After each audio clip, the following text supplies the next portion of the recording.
Terima kasih udah mampir ke rumah Pejaten, Mbak Fati Indraloka yang merupakan istri dari almarhum Babe Cabita. Iya, sama-sama Bunda. Tapi anyway pernah nggak sih Babe tuh datang ke mimpi Fati? Pernah Bun. 6 bulan ini tapi dikit banget, cuma 3 kali. 3 kali, terus ngapain tuh? Yang terakhir ya, yang 2,5 tahun terakhir udah mulai ngajak untuk kayak ini loh pekerjaan aku, kontraknya kayak gini, kita buat PT untuk ini kamu yang kelola ya. Terus aku mau buat restoran ini sama partnerku, itu diajak tuh mau tes foodnya, terus dikontrak seperti apa, nanti jalan ini seperti apa, itu tuh diikut sertain kalau biar nanti kalau abang nggak ada, kamu nggak bingung gitu. Kalau gede mau jadi apa? Kalau gede, Mbak Mina mau jadi apa, Nak? Mau jadi apa? Yang banyak uangnya apa? Yang banyak uangnya. Yang banyak uangnya apa? Fati kalau misalnya ngajak anak ke makam papanya nih. Tapi kalau Mama Fati nggak pernah mau. Oh, berarti ini kali ya, mungkin biarin aja dia sendiri yang pengen ke sana. Iya, gitu. Kayaknya dia pengen, atau dia nggak pengen ibunya jadi sedih gitu kali ya.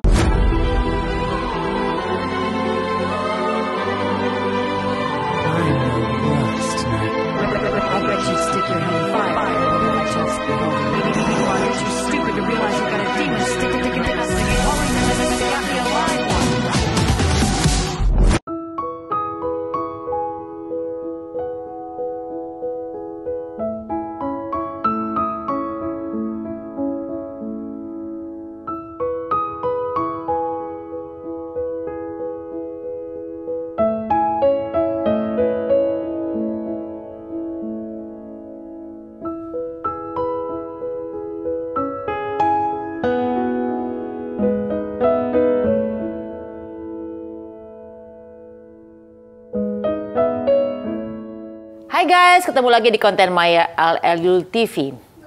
Kehilangan pasangan hidup memang bukanlah hal yang mudah. Namun cintanya sebagai seorang ibu membuatnya kuat, terutama demi anak-anak tersayang. Terima kasih udah mampir ke rumah Pejaten, Mbak Fati Indraloka yang merupakan istri dari almarhum Babe Cabita. Iya, sama-sama Bunda. Ini berapa bulan sih udah berpisah? 6 bulan ya. April 6. Biasanya kalau orang bilang 6 bulan tuh belum jejak nih nyawanya nih. Belum, masih ini ya, masih kayak, iya sih aku pun juga masih kayak di rumah tuh ya kebiasaannya, terus kayak suaranya, apa yang dia suka, apa yang dia itu tuh masih ya? Masih banget. Justru waktu pas hari pemakaman itu tuh aku tuh karena kan nemenin terus kan Bunda, nemenin terus kayak waktu sakit dan segala macemnya.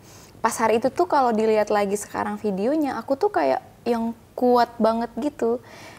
Waktu 2 minggu, 3 minggu, ya orang-orang udah pada pulang, keluarga yang di Medan udah pada pulang, terus juga akunya udah mulai Sendiri? Iya, kayak mulai tek gitu, kayak udah nggak ada ya gitu loh. Itu baru mulai ngeh tuh ya? Iya, baru mulai ngeh kayak udah nggak ada kayak gitu.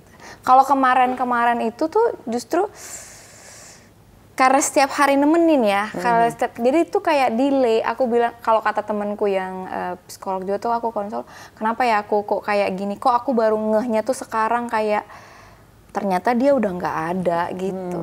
Kenapa baru sekarang ya gitu. Jadi emang kayak dibilangnya tuh delay. Itu kayak misalnya gini, banyak orang yang mengalami ditinggalin pasangan karena kematian itu kan kayak aku nganggep dia masih pergi kerja gitu. Betul. Fati tuh di sebulan pertama tuh kayak gitu. Karena kan Babe kan juga dia film. Jadi kadang-kadang biasa memang ditinggal syuting 3 minggu sebulan itu. Jadi ngerasanya tuh ya sebenarnya bukan denial gitu ya, tapi kayak ngerasanya dia lagi syuting aja gitu keluar gitu kan. Lagi syuting aja keluar. Tapi pas lama-lama gitu kayak udah kelamaan, kayaknya emang udah nggak ada ya kayak gitu. Baru dek gitu. Sampai sekarang kadang-kadang kayak lagi di jalan atau lagi pembukaan resto kayak gitu-gitu juga masih ngerasa, karena kan biasanya abang yang ngebuka terus kayak stand up dikit-dikit kayak gitu-gitu, atau main sama anak-anak tuh berasa tidur malam kami biasanya berempat. Biasanya ada adegan anak-anak main dulu sama papanya. Sekarang jadi nggak ada karena kan kemarin tuh mungkin kayak 2 minggu ngerasanya ya kayak keluar kota kayak tadi Bunda bilang. Aku juga ngerasa kayak gitu, kayak yaudah kayak dia lagi syuting. Udah sebulan setengah kayak nggak ada, kayak udah nggak, ya emang udah nggak ada kan gitu. Yang mulai maksudnya kamu mulai benar-benar yang drop banget itu di minggu keberapa tuh setelah beliau meninggal? 3 minggu deh. 3 minggu baru yang benar-benar baru bisa nangis iya, tuh. Baru benar-benar bisa nangis. Waktu seminggu waktu pas hari nggak ada itu nangis, tapi kayak kalau dilihat sekarang nggak yang nggak sedip sekarang ini, dan sampai sekarang Bun. Sampai sekarang tuh kadang-kadang kalau lagi sholat, kalau lagi apa tuh kamu udah nggak ada, kamu udah gitu, kayak udah nggak ada. Gitu, berarti makin lewat sebulan 2 bulan makin kehilangan. Betul, makin kehilangan, makin melekat gitu. Nggak mungkin balik lagi loh, udah nggak ada gitu. Justru waktu awal-awal itu mungkin karena rame kan, ditemenin, ibuku juga dari Medan, keluarganya juga dari Medan tuh datang nemenin tuh sebulan pertama tuh nemenin kan. Rame lah di rumah, jadi kayak kita karena bolak-balik juga ke rumah sakit, jadi kayak aku nganggapnya kayak dia syuting atau kayak dia di rumah sakit, aku di rumah gitu. Jadi kayak gitu. Tapi makin lama makin kayak ngerasa, udah nggak ada. Oke. Nah ini kan sekarang si Baba Cabita kan meninggalkan bisnis nih ya kan. Iya. Dadar beredar nih, udah ada dadar beredar nih guys. Wow, aku dibawain tadi sekompi. Banyak banget dibawain sama... Cobain. Iya, cobain ya. Oke, aku cobain ya. Cobain dadar beredar. Ini rumahnya deket ya? Deket Bun. Ini yang... Itu apa, restoran berarti? Restoran, benar. Restorannya deket dari rumah sini, Pejaten. Di Pejaten. Karena aku jujur belum pernah cobain, paling deket ya. Iya. Ini kalau misalnya ini kan bisa pakai suruh beli deket. Waktu ada abang tuh Dula Matisa tuh. Oke, ini dadar nih, tuh dadar milik. Dadar beredar. Dadar beredar ya. Ini berarti isinya ada ayam suwir. Itu ada pakai, berarti itu paru ya. Oh paru ya? Iya, Enak paru banget sambal. Ini mah aku nggak bisa cuma ngicip nih, harus duduk serius makan. Bener, Tapi pakai tangan. Aku cicipin dikit ya. Iya boleh. Ini nasi jeruk ya? Itu nasi jeruk, terus pakai telur dadar. Yang ciri khasnya adalah telur dadar yang crispy sama osengannya yang pedes sih. Ini telur dadar crispy kan? Iya, telur dadar crispy. Jadi ini best sellernya adalah nasi jeruk dengan dadar dan osengan-osengannya. Osengannya ada banyak sih, ada cumi, udang. Harus cobain loh, enak banget.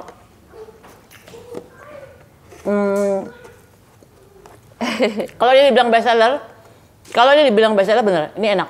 Ini enak. Jadi kalau kalian mau beli di mana, dadar beredar di mana aja sih? Di Jaksel ada, di Pejaten, terus di Sunter ada, terus di Jakarta Pusat Pasar Senen depan stasiun itu ada, di Medan ada, di Solo, di Jogja ada juga. Ini berarti ya kalau mau yang best sellernya? Iya. Nasi jeruk, telur dadar, sama kalau osengannya itu cumi sih. Oke. Ini aku kebetulan dapatnya telur dadar yang crispy. Ini emang best sellernya dan memang enak banget. Jadi kalian aku kan biasa food vlogger ya. Ini beneran, ini recommended banget guys. Enak-enak. Tapi aku nggak mungkin makan lagi kan ngobrol ya. Nanti aku lanjutin lagi makan guys. Oke. Ini kan berkembang nih. Itu franchise atau? Jadi waktu awal kita kan buka franchise tuh. Waktu bulan, kan ini pertama kali buka Juni 2023 tuh Bun.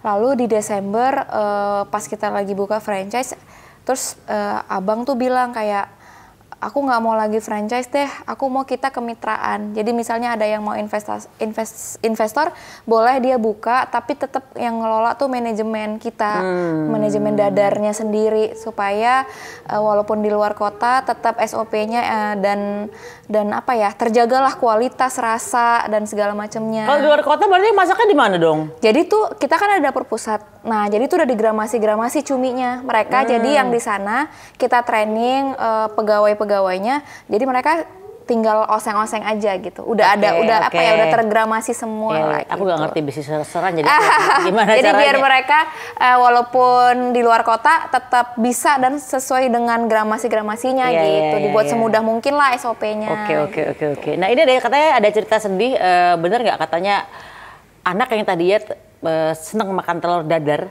setelah papanya nggak ada jadi nggak mau makan telur dadar nih?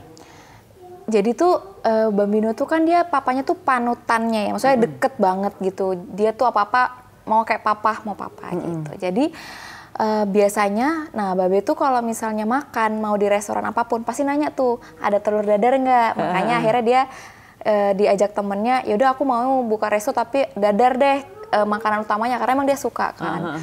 Jadi tuh tiap di rumah kalau makan, walaupun aku masak apa pasti harus ada dadarnya tuh, dan dadarnya tuh harus crispy kayak gini. Harus crispy kayak gitu, jadi dia suka makan, mau disuapin sama papanya. Jadi emang suka juga kalau misalnya makan apa gitu nggak ada, yaudah telurnya telur dadar gitu, Bambino. Terus kayak durian.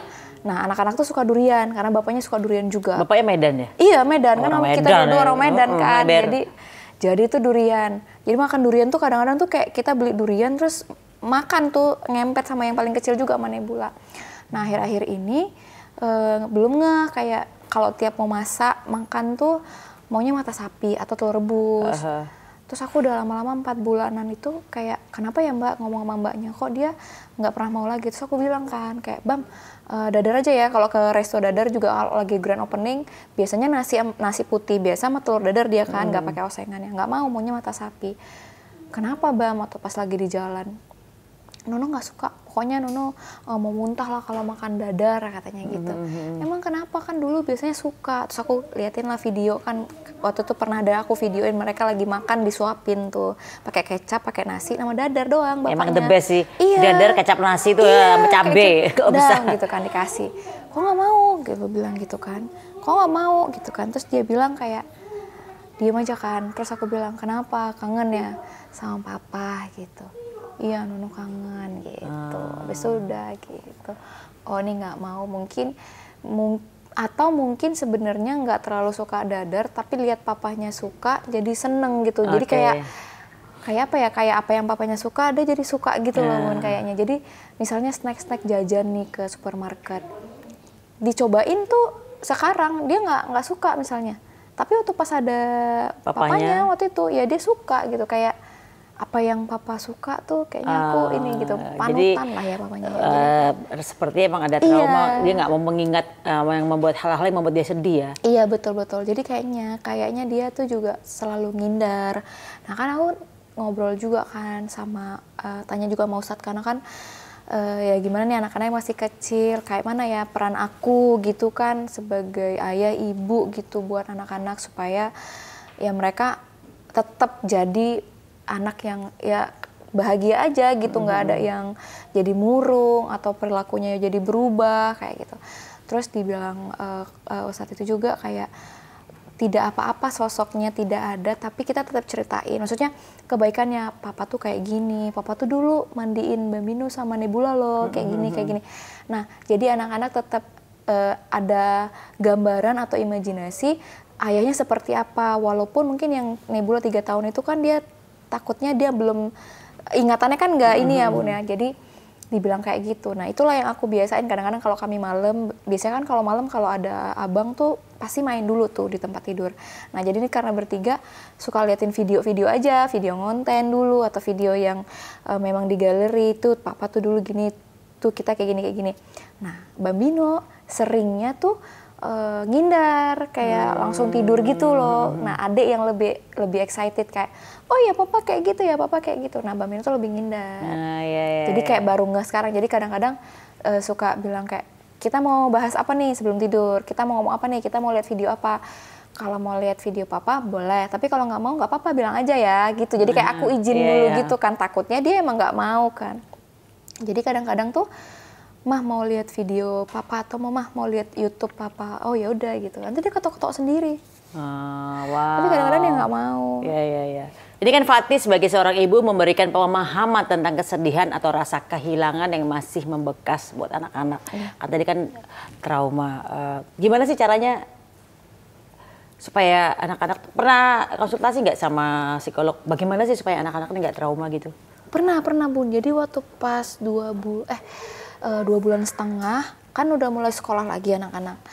Nah ngomong kan sama missnya, maksudnya ya penasaran aja gimana sih sikap dia di sekolah karena di rumah agak berubah. Misalnya kayak tahu kalau pulang sekolah duduk buka sepatu dulu, taruh sepatunya di mana tahu. Nah itu tuh jadi kayak perkembangannya tuh ke belakang lagi gitu loh, kayak jadinya mudah tersinggung, mudah marah gitu. Misal kayak mbaknya cuman, "Mbak, abis ini kita makan ya." Gitu kayak marah gitu loh. Iya. Padahal misalnya dia cuma lagi tidur-tiduran di sofa, biasanya nggak kayak gitu kan. Biasanya kan dia ceria-ceria aja. Jadi konseling lah gitu. Terus disaranin sekolah coba konseling Bu untuk proses grievingnya gitu. Kalau di sekolah sih selama ini tetap main, nggak ada perubahan apa-apa, nggak yang jadi pendiam, nggak kata sekolah. Oh yaudah tapi mohon dibimbing aja ya Miss gitu kan. Terus pas konseling, ya itu disarankan untuk diceritakan apa adanya. Maksudnya gini, kadang-kadang kan kita suka ya udah papanya udah nggak sakit lagi, papa udah pergi gitu, tapi kita nggak jelasin sebenar-benarnya pergi itu tuh ya nggak balik lagi gitu, bukan yang pergi sementara terus nanti kapan-kapan. Karena dia pernah kebangun terus dia bilang gini, "Mah, papanya udah nggak ada ya, papanya bisa bangkit lagi nggak, papanya bisa main lagi nggak sama Nono gitu." Jadi kayaknya mungkin dia masih mengambang kayak pergi dikubur terus kemana gitu kayaknya, balik lagi nggak ya gitu kan. Jadi kata si terapisnya itu diceritakan aja gitu, diceritakan apa adanya. Kalau udah pergi, udah di dalam kubur, udah nanti kita ketemunya lagi pas hari akhir ya. Jadinya konsepnya ke agama kan. Iya, ke surga. Iya kayak gitu. Jadi dikasih tahu dia bahwasannya sekarang tinggal Bambino, Nebula, Mama, Papa udah nggak bisa sama kita lagi nih fisiknya, tapi Papa tuh tetap ada kok di sama kita gitu. Disuruh jelasin kayak gitu sih. Sebenarnya kan anak yang ditinggalkan orang tua di masa muda tuh itu juga terjadi sama suamiku juga kan. Dia juga punya rasa trauma gitu. Bahkan pada saat dia nikah sama aku pun dia bilang sama aku bahwa dia nggak mau punya anak karena dia umurnya sudah tua. Kan? Karena dia nggak mau meninggalkan anaknya pada saat umurnya masih kecil. Karena dia nggak mau anak ini juga merasakan apa yang dia rasakan zaman kecil. Bahkan dia ke makam bapaknya pun agak langsung kepikir masa sedih zaman dulu itu. Nah ini gimana nih kiat-kiatnya Fatih kalau misalnya ngajak anak ke makam papanya nih? Fatih tadi kan baru cerita sama Bunda kan, maksudnya Fatih jadi ngeh gitu juga. Oh mungkin kemarin ada beberapa fase dia kalau Fatih ajak dia nggak mau, tapi kadang-kadang kalau tanpa Fatih suka jalan-jalan naik motor minta sama omnya mampir tuh, mampir tapi duduk dia. Cuma duduk aja? Iya, omnya cerita cuma duduk aja? Iya, omnya kan kok nggak direkam? Iya dia tahu kalau direkam nggak mau kan. Oh ya jadi didampingin. Jadi kan ini makam terus kayak ada tempat duduk kecil, ya udah dia duduk di situ. Kadang dia ngomong, iya tadi abis boxing. Nah kadang dia udah nggak ada, duduk diem. Abis itu kan ada kan di makam itu ada pohon kamboja kan.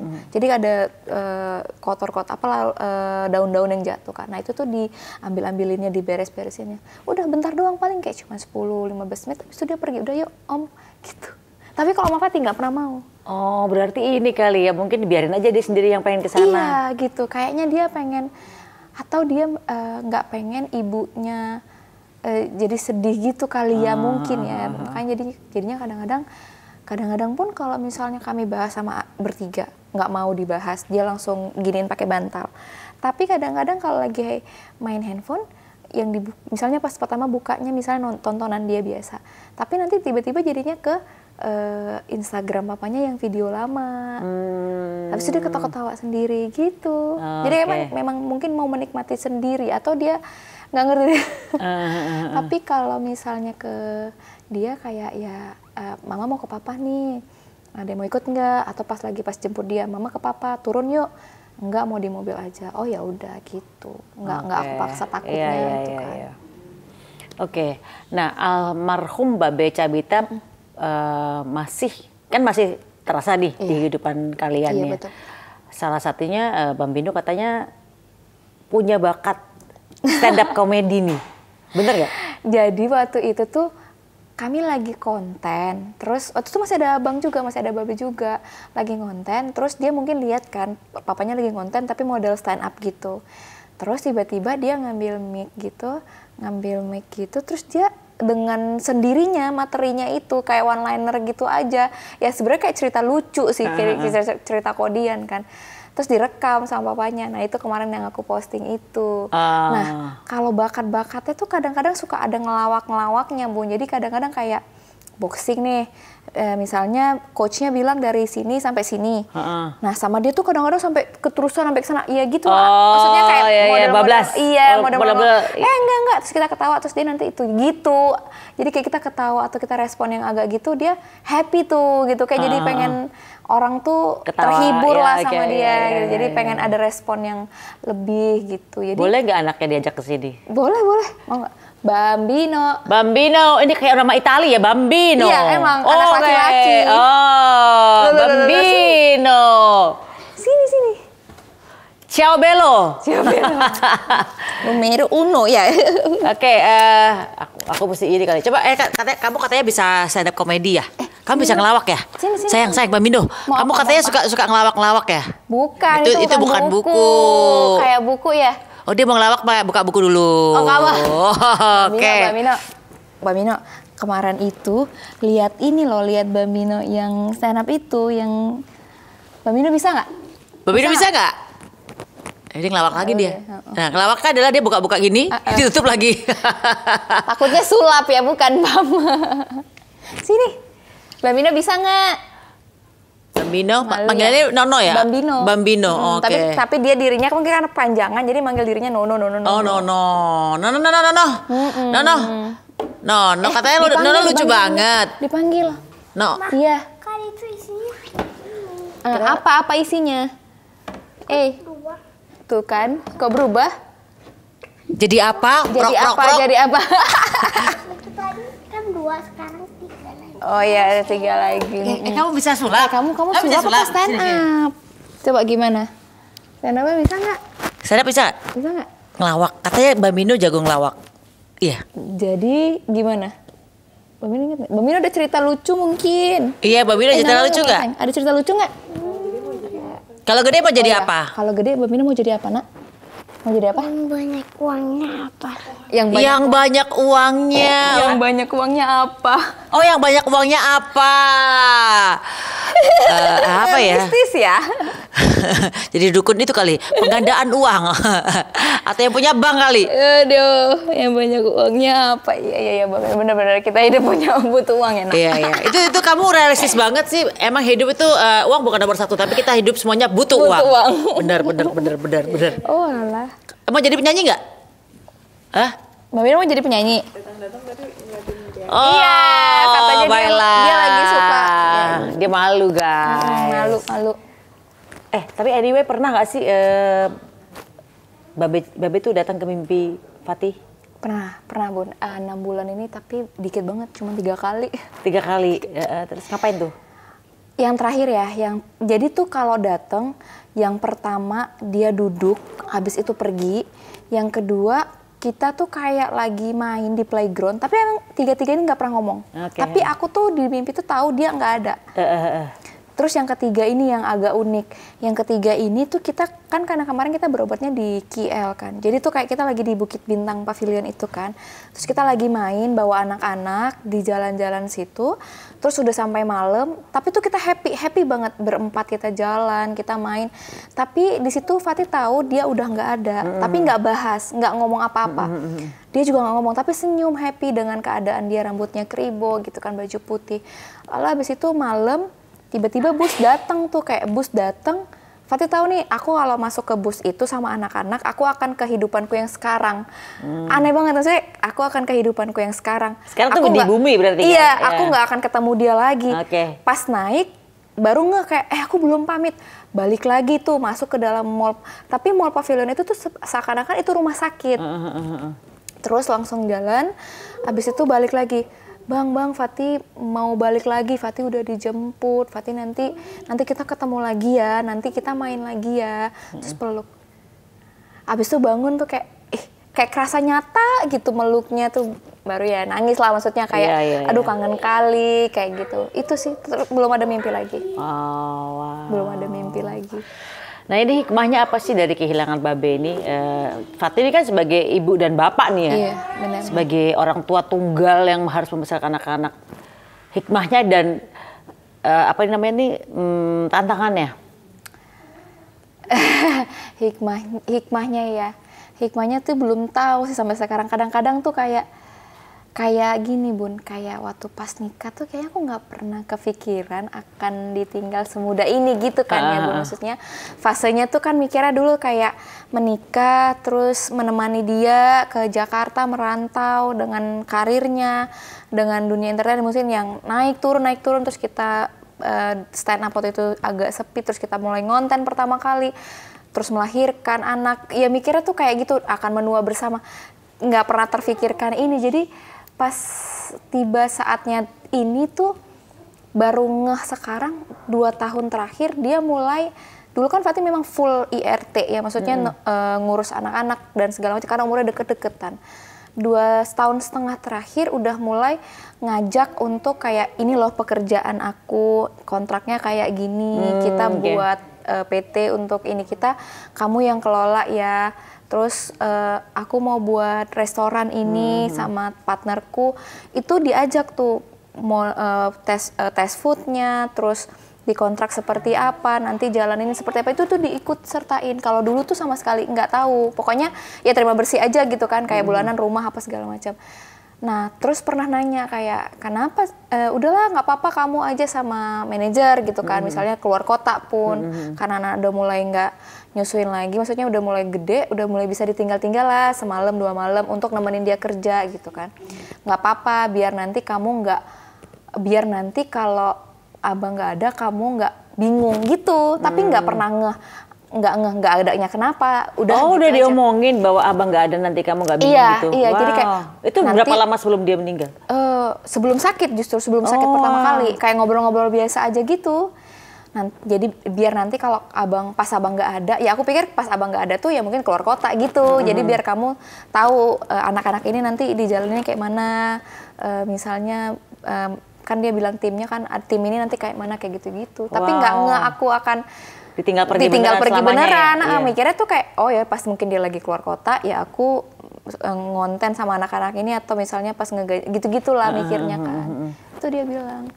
Wow. Kayak udah ini aja. Jadi mungkin hikmahnya apa ya? Mungkin hikmahnya tuh jadinya pas saat kemarin itu dia mempersiapkan juga, kayak mempersiapkan aku juga supaya nggak bingung-bingung sekali harus ngejalaninnya gimana pas dia nggak ada gitu. Nggak kebayang kalau betul-betul nggak tahu sama sekali. Kamu bener-bener IRT full? Iya, nggak tahu pasti ini kayak mana, restorannya kayak mana, perjanjian sama temannya seperti apa, kan kita nggak tahu kan. Tapi waktu itu diikut, ayo kayak gini, kalau konten kayak gini, anak-anak tuh gajinya gitu-gitu tuh di iniin.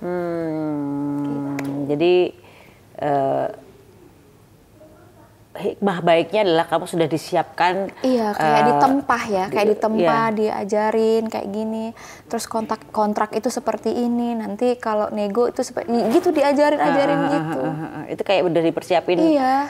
Ya memang. Nggak tahu kayak apa ya. Ya udah kayak dia udah feelingnya begitu aja. Itu padahal belum sakit. Itu jadi, berapa lama sebelum sakit tuh? Kayaknya itu 6 bulanan sebelum sakit, awal-awal 2023 tuh mulai ikut nemenin dia kalau kerjaan keluar kota. Mulai kita aku megang keuangan di tim kan di situ. Terus kayak misalnya dia ngasih tahu ini nanti kan waktu itu dia ada bisnis lain kan, ini kayak gini itu dia mulai tuh. Dulu tuh sebelumnya nggak ngasih tahu karena aku juga sibuk ke anak-anak full kan gitu kan.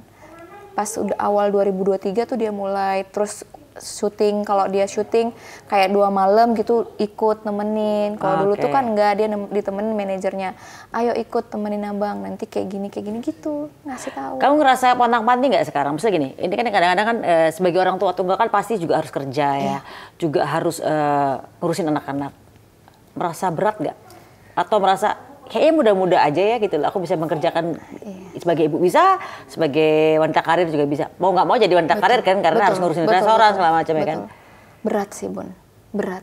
Karena apa ya, sebelum dia menempah aku yang itu pun, aku tuh memang betul-betul kayak bergantung. Nah itu mungkin yang mungkin Tuhan marah juga. Saya nggak boleh ya sebenarnya kita bergantung sama makhluk gitu kan. Jadi apapun aku nanya kayak ini boleh nggak, ini nggak, anak, bahkan untuk perkembangan anak-anak kayak ini sekolahnya kayak gini, ini sekolahnya kayak gini, menurut kamu, nah gitu-gitu. Nah itu yang aku kehilangan partner bertanya, ngobrol untuk anak-anak atau apapun, bahkan hal kecil kayak Fatih mau beli ini sama ini, menurut kamu bagus nggak ya, gitu. Hal kecil-kecil kayak hal gitu kecil aja nanya.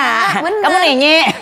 Nanya. Makanya beratnya tuh kayak gitu, apalagi sekarang kayak kadang-kadang harus ya kan kayak grand opening, terus kadang-kadang meeting ya Resto itu kan juga ikut kan biar tahu gimana itu, karena dia juga bilang kayak kamu harus mau tahu juga ini biar tahu di dalamnya kayak mana, prosesnya kayak mana, flow-nya kayak mana, belajar gitu dia bilang. Jadi terus mana anak-anak juga kan ini mau masuk SD, nyari-nyari sekolah juga, ya agak kerepotan, jadi kayak huru-hara gitu loh. Kalau kemarin kan agak slow karena ada dia kan. Kalau sekarang tuh hari ini kayaknya udah full ya kesini. Aduh kasihan ya anak-anak, cuman ketemunya malam kayak gitu-gitu sih. Lebih ke kasihannya ke anak-anak aja, kayak kasihan ya mereka dititipin ke Mbak gitu kan, ketemunya cuman malam. Tapi ya gimana gitu, kadang-kadang kita udah ngesetnya tuh ya mau nggak mau kita harus ambil kesempatan, ambil peluang kan buat mereka juga sebenarnya kan, buat tabungan gitu. Oke. Nah plan rencana Fatih ke depan untuk keluarga apa ini? Apakah Mbak Mini mau jadi sahabat ayahnya atau mau jadi entertainer yang stand up komedi, atau dia fokus sekolah dulu deh gitu? Kalau bisa sih lebih hebat ya, maksudnya lebih ya apapun lah gitu kan, lebih hebat dari kami gitu, dari ayahnya. Tapi mungkin kalau sekarang sekolah dulu ya, Bambino sekolah. Kan aku juga kemarin, kita kan sebenarnya dari Medan nih Bun. Kesini kan emang karena abang kerja di sini. Mungkin saat ini plannya adalah tetap di Jakarta dulu, karena kayak dari sekolah pun lebih banyak pilihan gitu kan buat anak-anak. Jadi mungkin tetap di Jakarta sambil ngurus Resto, sambil mungkin nanti cari peluang apalagi sementara yang ngonten, kadang-kadang dibantuin sama Bambino ngontennya gitu-gitu. Sekolah dulu sih. Kalau mau kayak mana Bambino ya terserahlah nanti ke depannya, yang penting kita bimbing maunya apa. Sekarang lagi suka olahraga banget. Maunya futsal, mau boxing, ya udah aku lesin gitu sih. Kalau karir apanya belum kepikiran. Belum ya, iya. Siapa tahu jadi pengusaha restoran juga, tapi lebih gede lagi. Iya, amin. Kayak tadi kan ditanya mau jadi apa yang duitnya banyak, kan realistis sekali kan. Iya. Ini saya suka nggak anaknya. kepikiran Bambino kita. saya suka, karena itu aku banget. Bukan matre, tapi realistis. Iya. Yang banyak duitnya apa. Ya udah, thank you so much sudah mampir ke rumah sama-sama. Pejaten. Mudah-mudahan restoran apa nih, dadar apa namanya? Dadar beredar. Dadar beredar ini makin banyak yang jadi apa namanya, kemitraan. Iya betul. Amin. Ya kan, terus kemudian bisa berkembang lagi dengan menu-menu yang lebih. Iya, makin beredar lah makin beredar di seluruh Indonesia. Amin. Makasih guys, mudah-mudahan cerita dari Fatih bisa memberikan inspirasi buat kalian semuanya. See you in the next content. Bye bye.